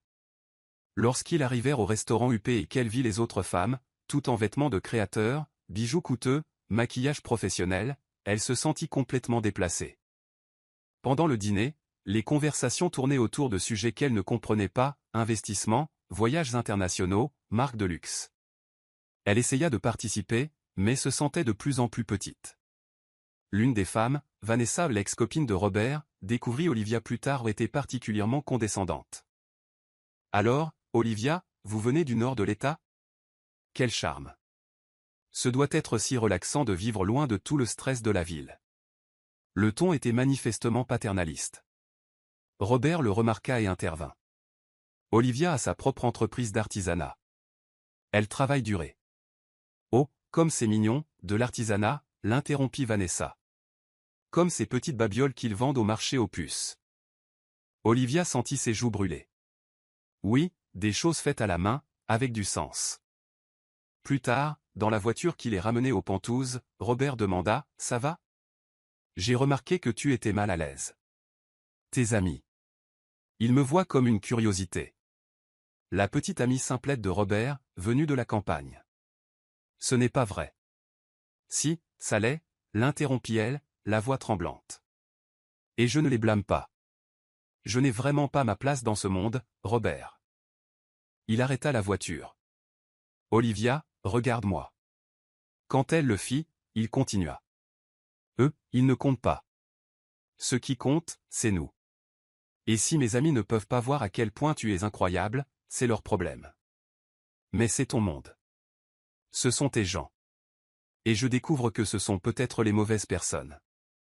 Que j'ai peut-être entouré ma vie de superficialité en appelant ça du succès. Il lui prit le visage entre les mains. Tu me montres ce qui est réel. Je ne laisserai personne te faire sentir inférieur pour ça. Olivia pleura alors. Pas de tristesse, mais de soulagement, d'amour, de peur aussi, car elle commençait à réaliser la taille du gouffre entre leur monde et combien il serait difficile de construire un pont. Et alors qu'elle dormait dans ses bras cette nuit-là, dans une chambre luxueuse qui ne semblait pas être la sienne, Robert resta éveillé à penser, combien était-il prêt à sacrifier de son ancien monde ? Et combien pouvait-il lui demander de sacrifier du sien ? Car il devenait clair que quelqu'un devrait céder. La question était, qui ? 6 mois de relation, 6 mois de haut et de bas, de leçons et de défis, et le moment arriva où ils ne purent plus repousser la conversation difficile. C'était un dimanche soir dans la maison de campagne. Assis sur le porche sous les étoiles scintillantes, Robert prit une profonde inspiration. « Olivia, nous devons parler de l'avenir. » Elle sentit son cœur se serrer. « Je sais. Ça ne marche pas. Ces allers-retours, vivre dans 2 mondes. Ce n'est pas durable à long terme. » Les larmes lui montèrent aux yeux. « Tu veux rompre ? » Quoi ? Non. Il lui saisit les mains. C'est exactement l'inverse. Je veux plus. Je veux une vraie vie avec toi. Mais pour cela, nous devons prendre des décisions. Olivia cligna des yeux, confuse. Quel genre de décision ? Je te demande de déménager à New York avec moi. Le silence qui suivit fut assourdissant. Olivia retira ses mains, se leva, marcha jusqu'au bord du porche. Tu me demandes de tout quitter. Mes parents, ma ville, mon travail, ma vie entière. Je sais que c'est beaucoup. C'est pour ça que je ne te le demande pas pour tout de suite. Mais comme une possibilité, un plan pour un avenir proche. Et pourquoi moi ? Pourquoi ne déménages-tu pas ici ? Robert se leva aussi. Parce que mes entreprises sont là-bas, parce que... Et ma vie est ici, l'interrompit-elle en se retournant. Mes parents vieillissent. Ils ont besoin de moi. Cette communauté. Ce sont mes racines. Et je comprends cela. C'est pour ça que ce ne serait pas pour toujours. Nous aurions la maison ici aussi. Nous viendrions chaque week-end possible. Tes parents pourraient nous rendre visite. Ce ne serait pas un abandon. Ce serait une expansion. Une expansion, répéta T.L. avec sarcasme. Tu parles comme si c'était facile, comme si simplement emballer ma vie et déménager dans une ville immense où je ne connais personne était une expansion. Tu me connais. Vraiment ? Robert. 6 mois. On se connaît depuis 6 mois. Et tu me demandes de tout jeter pour. Elle hésita, pour nous, pour l'amour, pour un avenir ensemble. Les larmes coulaient librement maintenant. Et si ça ne marche pas? Et si je déménage? Et que dans un an tu réalises que ça ne va pas? Que tu veux quelqu'un de plus sophistiqué, plus adapté à ton monde? Ça n'arrivera pas, tu ne peux pas le garantir. Robert prit une profonde inspiration, essayant de contrôler sa propre frustration. Tu as raison. Je ne peux pas le garantir. Personne ne peut rien garantir dans une relation. Mais je sais ce que je ressens. Je sais que je me réveille chaque jour en pensant à toi. Que je conduis 3 heures juste pour passer un week-end à tes côtés. Toi, tu ne changes rien. Explosa Olivia. Tu ne quittes pas ta vie, ta ville, tes affaires. Tu me demandes de tout changer. Et si ça ne marche pas, tu continues avec ta petite vie parfaite à Manhattan. Et moi, j'aurais tout perdu. L'accusation resta suspendue dans l'air. Et Robert réalisa qu'elle avait raison. Il lui demandait de faire tous les sacrifices. Tu as raison, dit-il doucement. Ce n'est pas juste. Mais Olivia, je ne sais pas comment faire marcher ça autrement. Je ne peux pas simplement abandonner mes entreprises. Elles font vivre non seulement moi, mais des dizaines de familles qui dépendent de ces sociétés. Et je ne peux pas simplement abandonner ma famille. Ils restèrent là, séparés par quelques mètres, mais apparemment par un océan, chacun perdu dans ses pensées. Enfin, Olivia parla, la voix fatiguée. J'ai besoin de temps pour réfléchir, pour parler à mes parents, pour décider si je suis prête à franchir ce pas. Combien de temps? Je ne sais pas. Quelques semaines, peut-être un mois. Et nous, en attendant? On continue, mais sans pression, sans exigence, juste être. Robert voulait argumenter davantage, voulait lui faire comprendre que c'était la bonne décision, mais il vit l'épuisement sur son visage et se retint. D'accord, pas de pression. Mais lorsqu'ils se dirent au revoir le lendemain matin, tous deux savaient que quelque chose avait changé. Une ombre était tombée sur eux. Et la question qu'aucun d'eux n'osait poser à voix haute était, et si l'amour ne suffisait pas? Les semaines suivantes allaient tester non seulement l'amour de Robert et Olivia, mais aussi leurs valeurs, leurs priorités, et qui ils étaient vraiment lorsque des choix difficiles se présentaient. Et à la fin, tous deux découvriraient que parfois, aimer quelqu'un signifie être prêt à changer non pas l'autre, mais soi-même. 3 semaines passèrent. 3 semaines de conversations tendues, de lourds silences, chacun luttant avec ses propres doutes. Olivia parla à ses parents. La conversation ne fut pas facile. Il te demande de déménager en ville, demanda Monsieur Martin en fronçant les sourcils. Oui, papa. Et tu veux y aller? Olivia hésita. Je ne sais pas. Je l'aime, mais je vous aime aussi. J'aime ma vie ici. Madame Teresa, qui était restée silencieuse jusqu'alors, prit la parole. Chérie, viens ici. Elle attira Olivia pour l'asseoir à côté d'elle. Quand j'avais ton âge, ton grand-père, mon père, voulait que je reste ici près de lui. Mais j'aimais ton père, qui vivait dans une autre ville. Ce fut la décision la plus difficile de ma vie, quitter ma famille et partir avec lui. Tu l'as regretté? Parfois, les premières années, il me manquait. Il me manquait beaucoup. Mais regarde-moi maintenant. Elle pointa la maison, puis Monsieur Martin. J'ai construit une belle vie, une belle famille. Je n'ai pas échangé une chose pour une autre, élargie comme a dit ce jeune homme. Mais si ça ne marche pas? Et si ça marche? Rétorqua Madame Teresa. Ma fille, dans la vie, on peut vivre par la peur ou par l'espoir. La peur te garde en sécurité mais prisonnière. L'espoir peut te blesser, mais il peut aussi t'emmener dans des endroits que tu n'aurais jamais imaginés. Monsieur Martin souffla bruyamment. Teresa, tu encourages notre fille à... J'encourage notre fille à vivre. L'interrompit fermement sa femme. Martin, regarde cet homme. Il conduit 3 heures chaque semaine juste pour la voir, la traite avec respect, a fait des changements dans sa propre vie pour elle. Si ce n'est pas de l'amour, je ne sais pas ce que c'est. Son père resta silencieux un moment. Puis, soupirant, il dit, si tu pars, nous te soutiendrons. Mais s'il te fait du mal, il aura affaire à moi. Olivia rit à travers ses larmes et étreignit ses 2 parents. De l'autre côté, Robert traversait aussi son propre voyage de découverte de soi. Sa sœur, Julia, était venu de Los Angeles pour lui rendre visite. La première fois en 2 ans qu'ils se voyaient en personne. Alors, dit-elle, alors qu'il buvait un café dans un endroit chic de Soho, tu es amoureux d'une fille de la campagne et tu veux qu'elle plaque tout pour venir vivre avec toi à New York. Dit comme ça, cela semblait encore plus égoïste. C'est plus compliqué que ça. C'est toujours plus compliqué, frérot. Mais la vraie question est, es-tu prêt à faire des compromis toi aussi? Ou t'attends-tu juste à ce qu'elle s'adapte à ton monde? La question le frappa comme un coup de poing. J'ai déjà fait des changements. J'ai réduit ma charge de travail. Je délègue plus. Mais tu n'envisages pas de déménager, n'est-ce pas? Robert ouvrit la bouche, la referma. J'ai les entreprises ici, qui peuvent être gérées à distance, apparemment, puisque tu délègues. Julia se pencha en avant. Robert, je t'aime. Et je suis heureuse que tu aies enfin trouvé quelqu'un qui te rend heureux. Mais tu ne peux pas attendre d'elle qu'elle sacrifie tout si tu n'es pas prêt à sacrifier quoi que ce soit. Mais laisse-moi te poser une question. Si les rôles étaient inversés, si elle te demandait de tout plaquer et de déménager là-bas, le ferais-tu? Silence. La réponse honnête était, il ne savait pas, c'est ce que je pensais, dit Julia doucement.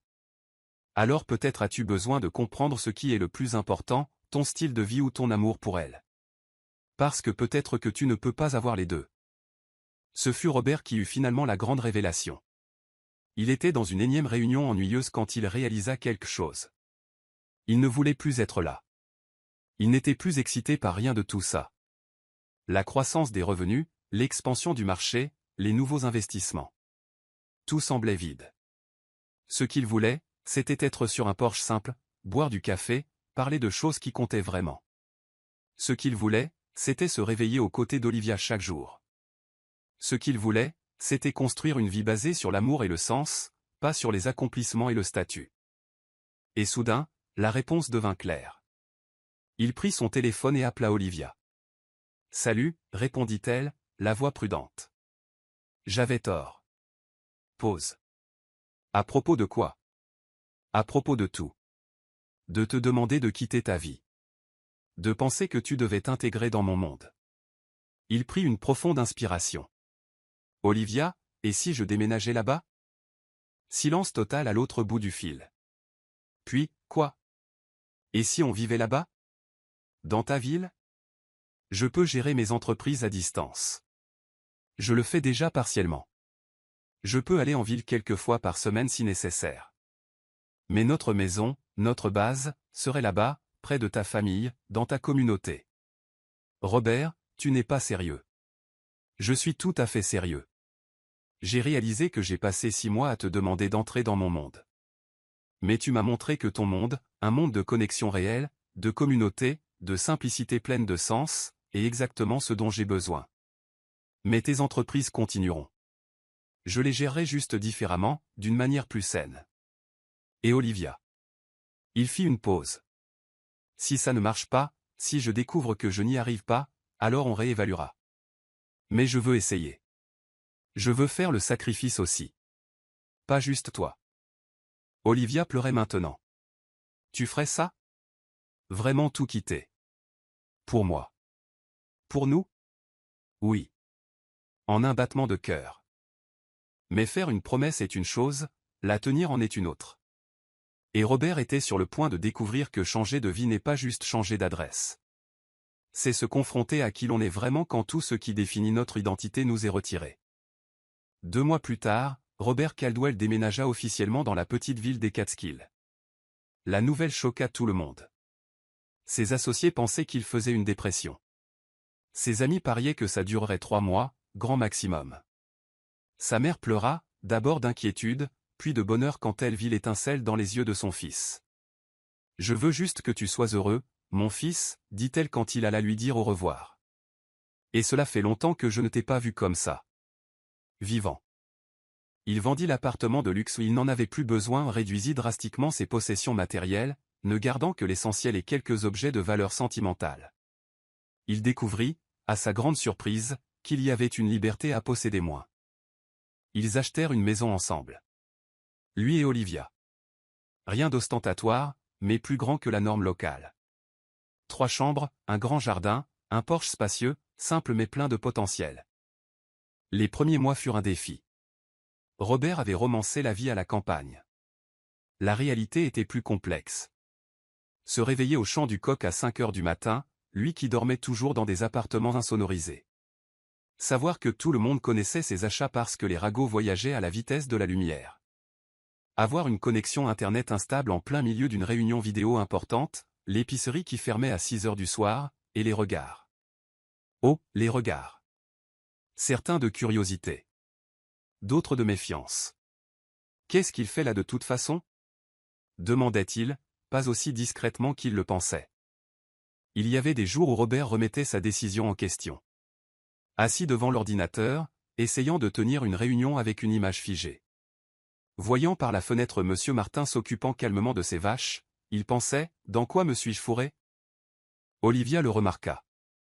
Tu regrettes? Demanda-t-elle un soir, d'une petite voix. Robert la regarda. Sans maquillage, en chemise de nuit simple, les cheveux attachés en désordre, et réalisa que non, il ne regrettait pas. Je m'adapte, corrigea-t-il. C'est différent, plus dur que je ne l'imaginais par certains aspects. Mais je ne regrette pas. Jamais. Tu peux être honnête avec moi. Je le suis. Écoute, ce n'est pas facile. Renoncer à certains conforts, à une certaine efficacité. Mais tu sais quoi? J'ai gagné d'autres choses. Me réveiller avec toi tous les jours, déjeuner avec tes parents, marcher jusqu'à la place sans trafic infernal, connaître les gens par leur nom, respirer l'air frais. Et est-ce suffisant? Il l'attira contre lui. Ça devient suffisant. Chaque jour, un peu plus. Et progressivement, étonnamment, cela le devint. Robert découvrit que le télétravail n'était pas seulement viable, mais meilleur. Avec moins d'interruptions et un environnement plus calme, il était plus productif en moins d'heures. Les réunions qui nécessitaient sa présence, il les regroupait le même jour, optimisant les déplacements. Il commença à faire partie de la communauté. Au début, c'était bizarre, l'étranger riche. Mais petit à petit, alors qu'il démontrait qu'il était là pour rester, qu'il respectait les gens et l'endroit, il fut accepté. Il aida Monsieur Pett à la station-service quand l'ordinateur planta, mit en place un système de gestion simple. Il aida Mama Betty avec le marketing digital de son restaurant, créa un profil Instagram qui attira des touristes, offrit des consultations gratuites pour quelques petites entreprises locales. Il ne le faisait pas pour son image de marque. Il le faisait parce qu'il était la personne compétente pour le faire. Et doucement, les gens commencèrent à le voir non plus comme un intrus, mais comme un membre de la communauté. Monsieur Martin fut le plus difficile à convaincre. L'homme était protecteur et méfiant, mais Robert persista. Il passa des dimanches à aider à la ferme, découvrit que le travail manuel avait quelque chose de thérapeutique, demanda des conseils pour le potager qu'il commença dans le jardin, écouta les vieilles histoires avec un intérêt sincère. Un jour, 6 mois après le déménagement, Monsieur Martin posa une main sur l'épaule de Robert. Vous êtes un homme bon. Ça m'a pris du temps pour le voir, mais maintenant je le vois.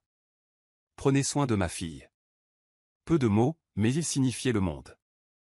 Olivia, de son côté, traversa aussi des transformations. Avec Robert vivant ici, elle se sentit plus en sécurité pour rêver plus grand. Elle développa son entreprise d'artisanat. Robert aida pour le côté technique site web, système de vente en ligne, gestion des stocks mais le produit, l'essence, était tout à elle. Et elle commença à vendre non seulement localement, mais dans tous les États-Unis. Son authenticité, son histoire, la fille de la campagne créant des pièces avec une âme, résonnait avec des gens fatigués des produits industriels sans personnalité.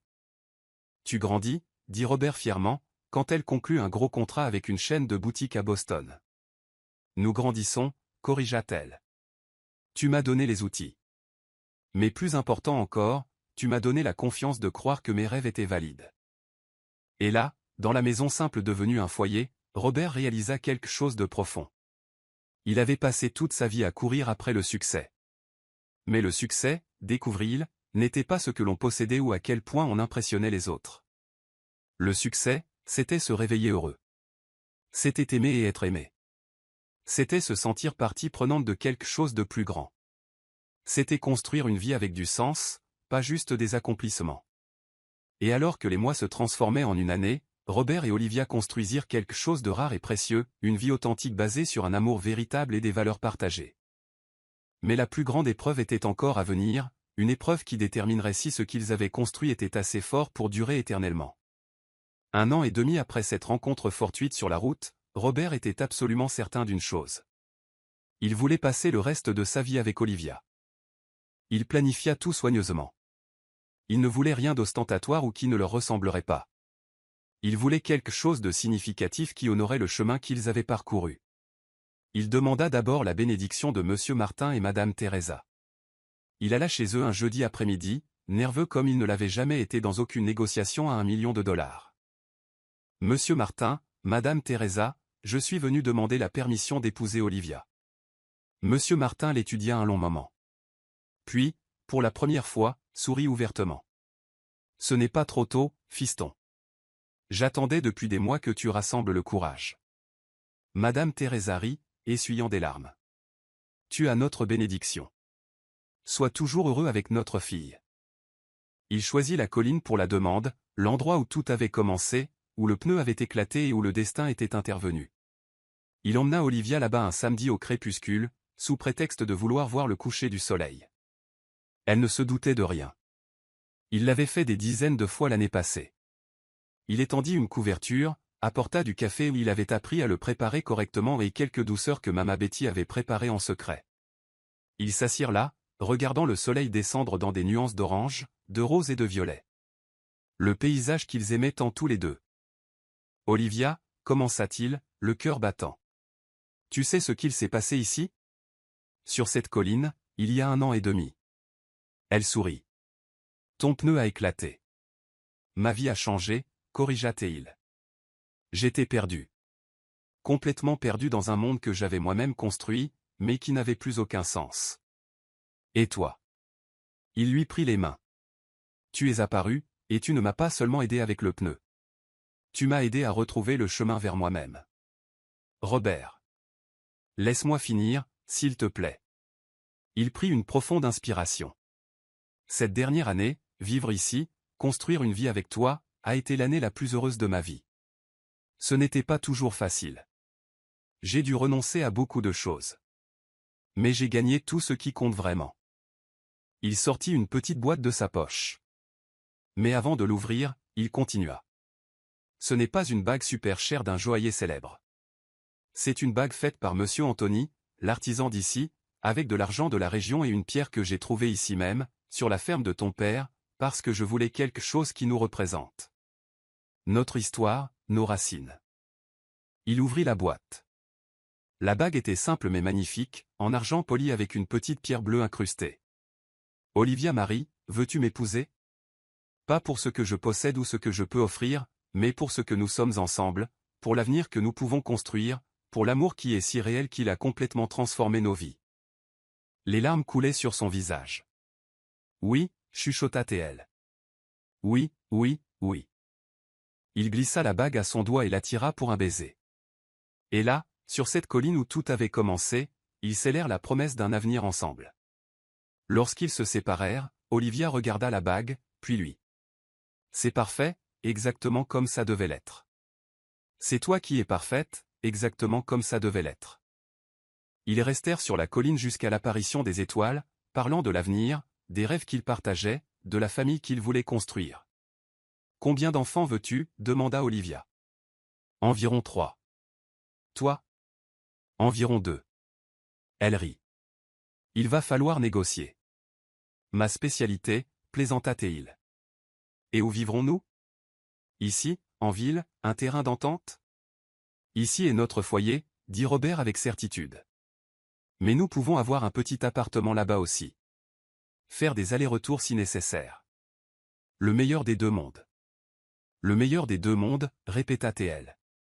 J'aime ça. La nouvelle se répandit en ville en moins de 24 heures. Dès le lundi, tout le monde savait déjà. Et contrairement aux inquiétudes initiales de Robert, la réaction fut extrêmement positive. Il était temps, s'exclama Madame Lucille en les étreignant tous les deux avec effusion. Aurez-vous besoin d'un gâteau de mariage? Offrit immédiatement Mama Betty. L'église est libre le mois prochain, informa le père Anselme. Et ainsi, enveloppé par la chaleur de cette communauté qu'il avait appris à aimer, commencèrent les préparatifs pour un mariage qui serait exactement à leur image. Authentique, plein de sens, et absolument unique. Le mariage serait simple mais inoubliable. Mais avant cela, Robert et Olivia devraient naviguer à travers les défis d'unir non seulement deux personnes, mais deux familles et deux mondes complètement différents. Et ils découvriraient que le véritable amour ne concerne pas seulement le couple. Il concerne toutes les personnes qu'ils amènent avec eux pour le voyage. Les préparatifs du mariage révélèrent plus de différences et de similitudes entre leurs mondes que n'importe quoi d'autre jusqu'alors. La famille de Robert vint enfin rencontrer la ville et la famille d'Olivia. Sa mère, Madame Vera, une femme élégante habituée à la vie urbaine sophistiquée de Manhattan. Sa sœur Julia, avec son mari et ses deux enfants, quelques oncles et cousins. Le choc culturel initial fut visible. « Maman, il n'y a pas d'hôtel 5 étoiles ici », expliqua Robert patiemment. « Mais l'auberge de Teresa est très bien, propre, confortable, avec un petit déjeuner merveilleux. » Madame Vera regarda autour de la petite ville avec un mélange d'appréhension et de curiosité. C'est pittoresque. Mais c'est lors du déjeuner de présentation des familles que les choses commencèrent vraiment. Madame Teresa avait préparé un banquet, rôti, poulet en ragoût, salade de pommes de terre, pain maison, douceur typique, une nourriture simple mais délicieuse, faite avec amour. La grande table chez Olivia rassemblait tout le monde. D'un côté, la famille simple de la campagne, des gens de la terre aux mains calleuses et au cœur ouvert. De l'autre, la famille urbaine de la ville, polie, réservée, calibrant encore comment se comporter dans cet environnement. Les premières minutes furent tendues, des silences gênés, des tentatives polies de conversation qui tombaient à plat. Ce fut Monsieur Martin qui brisa la glace. « Madame Vera, dit-il avec son honnêteté caractéristique, vous devez penser que nous sommes trop simples pour votre fils. » Tout le monde se figea. Madame Vera cligna des yeux, surprise par la franchise. « Et peut-être que nous le sommes, » continua Monsieur Martin. « Nous n'avons pas de diplôme prestigieux. Nous ne comprenons pas les affaires à $1 million. Nous ne voyageons pas à l'étranger. Mais il y a une chose que nous savons faire, aimer, et élever des enfants qui savent aimer aussi. Votre Olivia, notre Olivia, est la meilleure chose que nous ayons jamais créée. Et votre fils, que je prenais pour juste un autre playboy des villes venu s'amuser par ici, s'est révélé être une famille qui aimera votre fils comme s'il était le nôtre. » Il y eut un moment de silence absolu.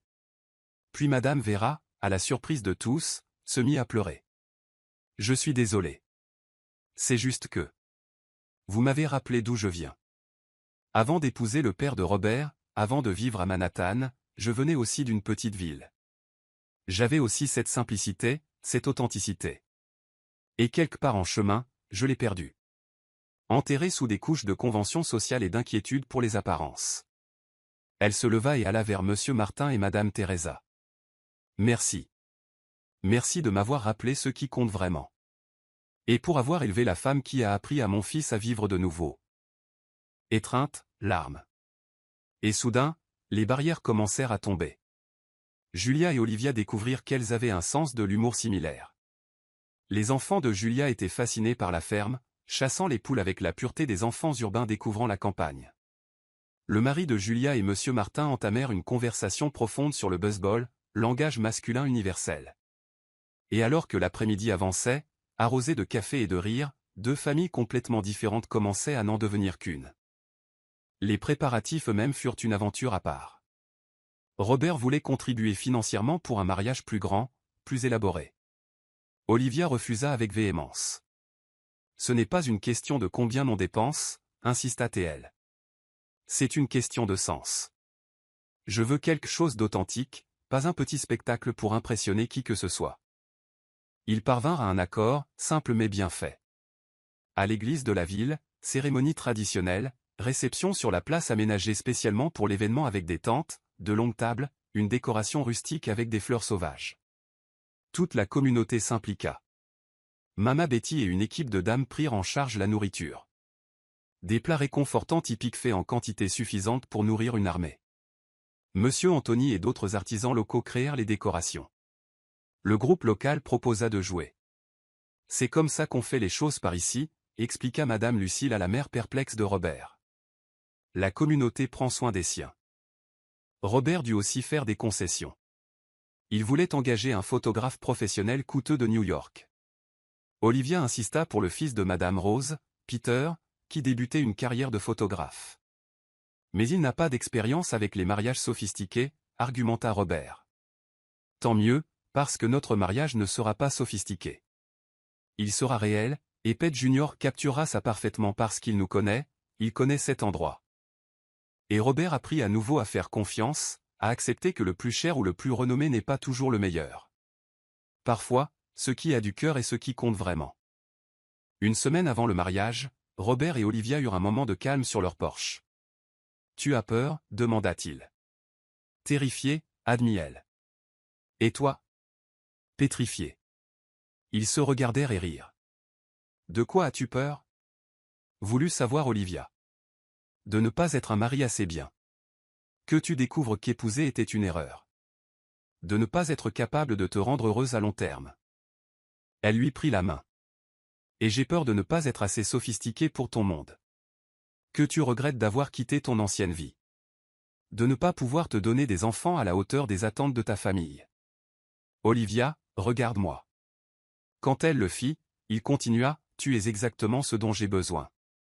Pas une version sophistiquée de toi. Pas en essayant d'être quelqu'un que tu n'es pas. Juste toi, c'est plus que suffisant. C'est parfait. Et tu es exactement ce dont j'ai besoin. Pas l'homme d'affaires millionnaire. Pas le type en costume cravate. Mais l'homme qui bêche le potager avec moi le dimanche. Qui boit du café avec mon père. Qui me fait rire et me tient quand je pleure. » Ils scellèrent cela par un baiser. Et les peurs, bien qu'elles ne disparurent pas complètement, devinrent plus petites. Car au final, ce qui comptait c'était ça, se choisir l'un l'autre chaque jour pour tous les jours à venir. Et quand le jour du mariage arriva enfin, Robert et Olivia étaient prêts. Prêts non pas parce qu'ils savaient que ce serait facile, mais parce qu'ils savaient que ce serait réel. Et le réel, avec tous ses défis et ses imperfections, était infiniment meilleur que n'importe quelle fantaisie parfaite. Le jour se leva parfait. Un ciel bleu sans un nuage, une température agréable, une brise douce. Comme si l'univers lui-même célébrait. Olivia se réveilla chez ses parents. La tradition disait que les mariés ne devaient pas se voir avant la cérémonie. Madame Teresa entra dans la chambre avec du café et du pain maison. « Bonjour, ma mariée. » Olivia sourit, encore endormie. « Bonjour, maman. Je n'arrive pas à croire que c'est aujourd'hui. » « Crois-le. Et ce sera magnifique. » Madame Teresa s'assit sur le lit. « Avant que tout commence, je veux te dire quelque chose. Je suis si fier de qui tu es devenue, de la femme courageuse qui a risqué son cœur. De la partenaire forte qui savait ce qu'elle voulait et n'a pas renoncé à elle-même dans le processus. Ton père et moi, nous t'aimons tellement. » Les larmes coulèrent. « Maman, ne me fais pas pleurer avant même qu'on commence. » À l'auberge, Robert était tout aussi nerveux. Julia avait pris le rôle de témoin pour l'aider à se préparer. « Respire, frérot, tu es pâle. Et si je m'évanouis à l'hôtel? Alors ce sera hilarant et tout le monde prendra des photos. » Elle ajusta sa cravate. Un modèle simple, pas voyant. Le costume était aussi plus discret que ce qu'il aurait porté par le passé. Élégant mais pas exagéré. « Julia, est-ce que je fais la bonne chose? » Sa sœur arrêta ce qu'elle faisait et le regarda sérieusement. « Robert, je t'ai regardé changer complètement l'année dernière. Je t'ai vu passer d'un bourreau de travail épuisé à quelqu'un qui vit vraiment. Je t'ai vu apprendre à rire pour de vrai, à te connecter avec de vraies personnes. Cette fille, elle t'a sauvé. Alors oui, tu fais exactement la bonne chose. » L'église était bondée. Pratiquement toute la ville était là, en plus des invités de New York. Les différences étaient évidentes. Un côté habillé plus formellement, l'autre plus simplement, mais d'une certaine manière, dans cet espace sacré, les différences semblaient insignifiantes. Robert était à l'autel, les mains tremblantes quand la musique commença, et puis elle apparut. Olivia était radieuse. La robe était simple. Pas d'armatures exagérées, pas de traîne dramatique. Un modèle en dentelle délicate. Élégante dans sa simplicité. Les cheveux mi-attachés avec des fleurs fraîches. Pas d'artifice. Un maquillage léger qui rehaussait sa beauté naturelle sans la cacher. Mais ce fut son visage qui coupa le souffle à Robert. Le sourire radieux. Les yeux brillants de bonheur. La certitude absolue reflétée dans chaque trait. Elle marchait aux côtés de M. Martin, qui essayait de garder son sang-froid mais avait des larmes qui coulaient. Lorsqu'ils atteignirent l'hôtel, il plaça la main de sa fille dans celle de Robert. « Prends soin d'elle, dit-il simplement. Ou tu auras affaire à moi. » Mais il le dit en souriant et Robert savait qu'il avait la bénédiction complète de cet homme. Le père Anselme conduisit une cérémonie belle et personnelle. Il connaissait Olivia depuis sa naissance et était devenu ami avec Robert l'année passée. Aujourd'hui, dit-il, nous ne célébrons pas seulement l'union de deux cœurs. Nous célébrons l'union de deux mondes. Robert venait d'un endroit différent, d'une vie différente. Olivia est née et a grandi ici. Ils auraient pu laisser ces différences les séparer. Mais ils ont choisi le chemin le plus difficile et le plus beau, le chemin de construire un pont entre les mondes, d'apprendre l'un de l'autre, de grandir ensemble. Le temps des vœux arriva. Ils avaient choisi d'écrire les leurs. Robert commença, la voix étranglée. Olivia, quand ce pneu a éclaté il y a 1 an et demi, j'étais perdu. Complètement perdu dans un monde que j'avais créé moi-même, mais qui n'avait plus aucun sens. Tu es apparu avec ton sourire authentique, tes mains calleuses du travail honnête, ton cœur énorme, et tu m'as montré un autre chemin. Pas un chemin facile, pas un chemin sans sacrifice, mais un chemin avec du sens.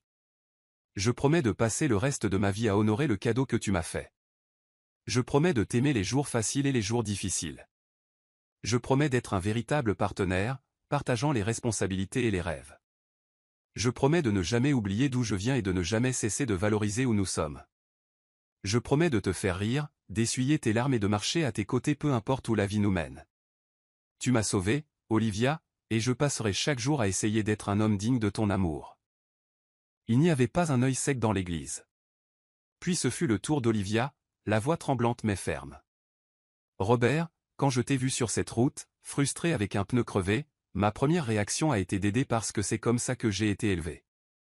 Quand tu vois quelqu'un dans le besoin, tu aides. Mais je n'aurais jamais imaginé que cette simple aide changerait ma vie complètement. Tu m'as montré que rêver grand ne signifie pas perdre ses racines. Qu'il est possible de grandir sans oublier d'où l'on vient. Que le véritable amour n'est pas une question de perfection. C'est l'acceptation complète de qui l'autre est vraiment. Tu as quitté toute une vie pour être ici avec moi. Quitter le confort, le statut, tout ce que tu connaissais. Ce n'est pas un petit sacrifice.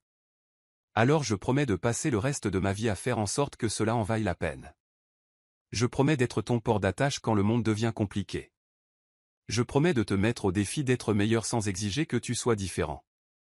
Je promets de construire avec toi une vie pleine d'amour, de rire, d'aventure et de simplicité pleine de sens. Je promets d'honorer tes sacrifices en étant une véritable partenaire en tout. Je t'aime non pas pour ce que tu as, mais pour qui tu es, et cela ne changera jamais. Le père Anselme dut faire une pause pour se composer. La moitié de l'assemblée pleurait ouvertement. Robert et Olivia, continua-t-il enfin. Au nom de Dieu et de cette communauté qui vous est témoin, je vous déclare mari et femme. Vous pouvez embrasser la mariée. Et quand ils s'embrassèrent, l'église explosa en applaudissements et en cris de joie. La réception sur la place fut exactement comme Olivia l'avait rêvé. Authentique, chaleureuse, pleine de vie. De longues tables avec des nappes à carreaux. De la nourriture abondante servie sur des plateaux, de la bière artisanale, des enfants courant librement, des personnes âgées racontant des histoires, des jeunes dansant, de la musique live avec le groupe local jouant de tout, du folk au succès pop. Les gens de New York se mêlaient aux gens de la petite ville, des hommes d'affaires en costume discutaient avec animation avec des fermiers, la mère sophistiquée de Robert dansait maladroitement mais joyeusement avec Monsieur Martin. Ce fut durant la première danse, une chanson country douce et romantique, que Robert chuchota à l'oreille d'Olivia, « Merci. » Pourquoi? Pour avoir cru en moi. Pour ne pas avoir abandonné quand c'était dur. Pour m'avoir appris ce qui compte vraiment. Elle posa sa tête sur son torse. Merci d'avoir eu le courage de changer. De m'avoir donné des ailes sans exiger que je m'envole loin de toi. Point pour m'avoir aimé exactement tel que je suis. Quand la chanson s'est terminée, ils ont porté un toast. Robert a levé son verre à l'amour véritable, celui qui traverse les différences, surmonte les épreuves et nous rend meilleurs, à Olivia, sa femme, sa partenaire, son salut, et à tous ceux qui les entouraient de leur soutien et de leur affection.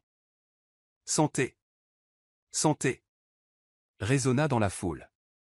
La fête dura jusqu'à l'aube.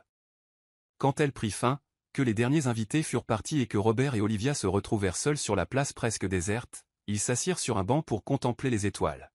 « Nous l'avons fait, dit-elle. »« Ce n'est que le début, répondit-il. »« Je le sais, et j'ai hâte de vivre la suite. » Le mariage avait été parfait, non pas parce qu'il était sans défaut, mais parce qu'il était vrai, parce qu'il reflétait qu'ils étaient vraiment deux mondes unis par un amour véritable.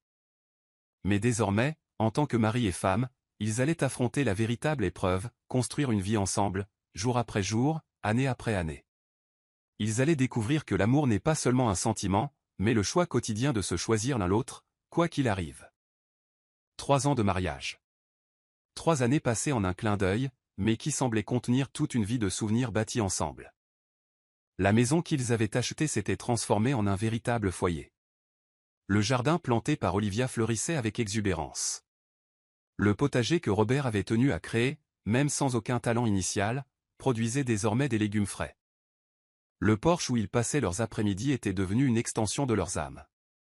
C'est là qu'ils riaient, pleuraient, rêvaient et faisaient des projets. Robert était dans la cuisine en train de préparer du café quand Olivia apparut, encore en chemise de nuit, les cheveux en bataille, magnifiquement imparfaite. « Bonjour mon amour », dit-elle en l'enlaçant par derrière. « Bonjour ma vie », répondit-il en se retournant pour l'embrasser. « Tu te rends compte que cela fait déjà 3 ans ? Parfois, on dirait que c'était hier, d'autres fois, j'ai l'impression que nous avons toujours été ensemble. » Ils s'assirent sous le porche avec leur café, un rituel matinal qu'ils ne manquaient jamais. C'était dans ces moments de calme qu'ils se connectaient vraiment. « Tu sais ce que j'ai réalisé, » dit Robert. « Je me remémorais ma vie avant de te rencontrer, et c'est comme si c'était une autre personne. Une vie complètement différente. Pour le meilleur ? Pour un immense mieux, il n'y a pas de comparaison. » Il prit sa main. « Mes affaires continuent de prospérer, même mieux sous certains aspects, car j'ai appris à déléguer et à faire confiance. Mais maintenant, elles sont un moyen pour une fin, pas une fin en soi. Un moyen de soutenir cette vie que nous avons construite. Et ça ne te manque pas ? L'adrénaline, la pression, le statut ? » Robert réfléchit honnêtement avant de répondre. « Parfois, l'excitation de conclure une grosse affaire me manque, mais ensuite je regarde notre vie, la façon dont je me réveille heureux chaque jour, et je réalise que c'est une émotion bien plus grande. Plus durable, plus réelle. » Olivia sourit. « Tu sais que je suis enceinte de 3 mois, n'est-ce pas ? » Robert manqua de s'étouffer avec son café. « Quoi ? » Elle rit de son expression. Surprise. « Mais tu n'avais rien dit. Je voulais en être sûr, et je voulais te le dire d'une manière spéciale. Mais j'ai fini par le lâcher comme ça. » Elle était rayonnante. « Tu vas être papa, Robert. » Il la serra fort contre lui, les larmes coulant sur ses joues. « Nous allons avoir un bébé. » Un bébé. Ou des bébés. Ça pourrait être des jumeaux. C'est de famille. Peu importe. 1. 2. Dis, je t'aime tellement, et j'aimerais tellement ce bébé.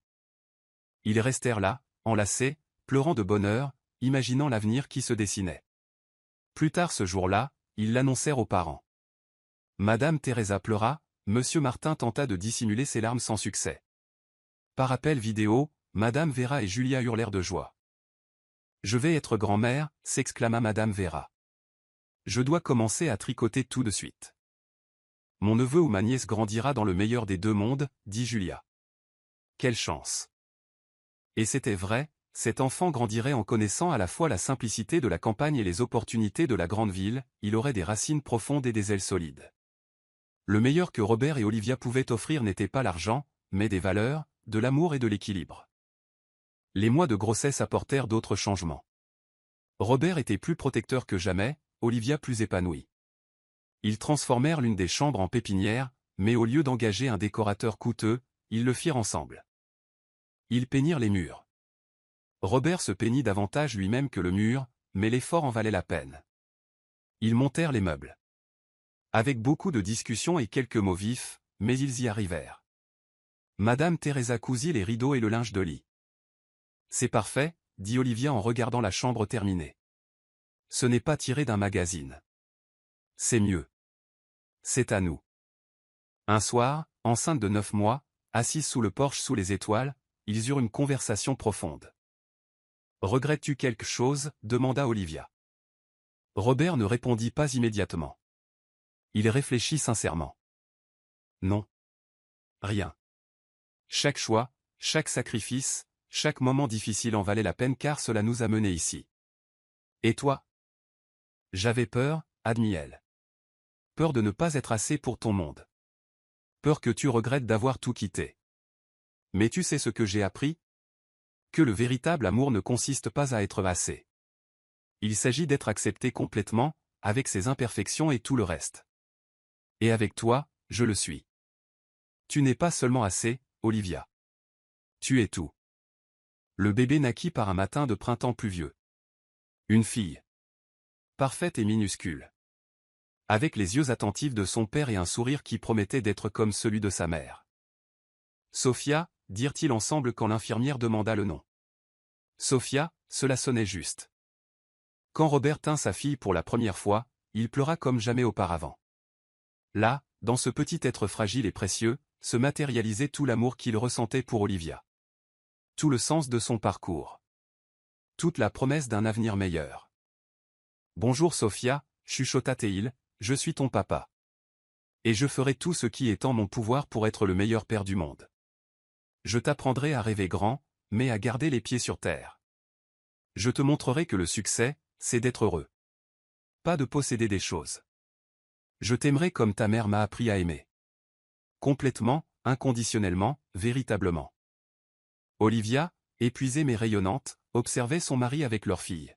« Tu es déjà le meilleur père du monde. » La vie au cours des années suivantes fut pleine de joie, de défis et de croissance constante.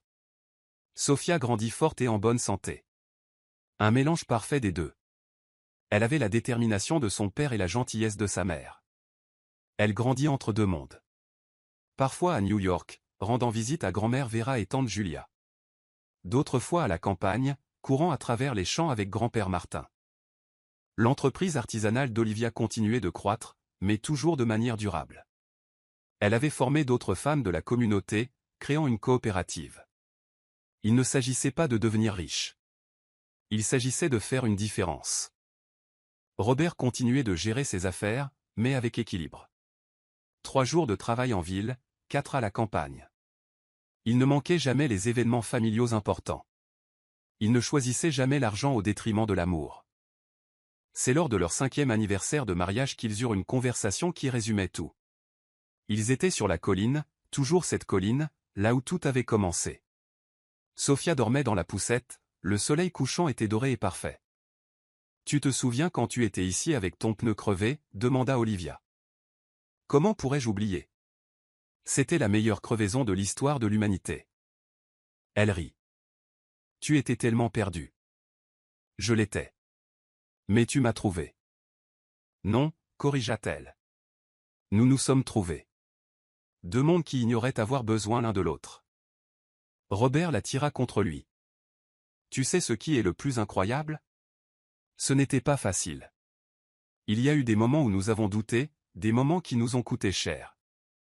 Mais cela valait chaque seconde, chaque larme, chaque sacrifice, chaque moment de doute valait ce que nous avons ici et maintenant. Pour nous, pour Sophia. Pour cette vie absurdement imparfaite et parfaitement heureuse. Je suis tout à fait d'accord. » Olivia posa sa tête sur son épaule. « Alors, où allons-nous à partir d'ici ? Partout où la vie nous mènera, ensemble, toujours ensemble. » Et là, sur cette colline où un pneu crevé avait changé 2 vies à jamais, Robert et Olivia renouvelèrent silencieusement leurs promesses d'amour, de partenariat, de continuer à se choisir chaque jour. Car finalement, ils avaient découvert la vérité la plus simple et la plus profonde, le véritable amour n'est pas de trouver la personne parfaite. C'est trouver une personne imparfaite et choisir de la voir parfaitement. C'est avoir le courage de changer, de grandir, de sacrifier. C'est construire un pont entre les mondes. C'est transformer 2 jeux en un nous sans perdre son essence individuelle. C'est exactement ce qu'ils avaient fait. Et c'était plus qu'assez. C'était tout. 10 ans après cette crevaison, Robert et Olivia étaient assis sous le même porche. Désormais avec quelques rides de plus, quelques cheveux gris, et infiniment plus d'histoires à raconter. Sophia, maintenant âgé de 5 ans, jouait dans le jardin. Un nouveau bébé, Michael, 2 ans, essayait de la suivre maladroitement. « Avais-tu imaginé cela ?» demanda Robert. « Cela quoi ?» ?»« Tout ça. La vie que nous avons construite. Les enfants. La paix. » Olivia réfléchit. « Pas exactement comme ça. Je rêvais d'amour. De famille. De bonheur. Mais je n'imaginais pas exactement ceci. La réalité est meilleure que n'importe quel rêve. » « Bien meilleure, » approuva Robert. Et tandis qu'il regardait les enfants jouer, qu'il sentait la brise douce et entendait les sons familiers de la petite ville devenue un véritable foyer, tous deux savaient avec une certitude absolue, cette crevaison avait été une intervention du destin. C'était l'univers qui disait, ici, cette personne, cet endroit, cet amour. C'est ce que vous cherchiez sans le savoir. Ils avaient eu le courage d'écouter, le courage de changer, le courage d'aimer vraiment, et c'est ce qui, au bout du compte, avait fait toute la différence. Car à la fin, ce ne sont pas les choses que nous accumulons qui définissent notre vie, mais les moments que nous vivons et les gens que nous aimons. Et quand vous trouvez quelqu'un qui transforme votre âme, qui vous donne envie d'être meilleur, qui vous montre que la vraie richesse réside dans les connexions authentiques, vous le serrez fort et vous ne le lâchez jamais.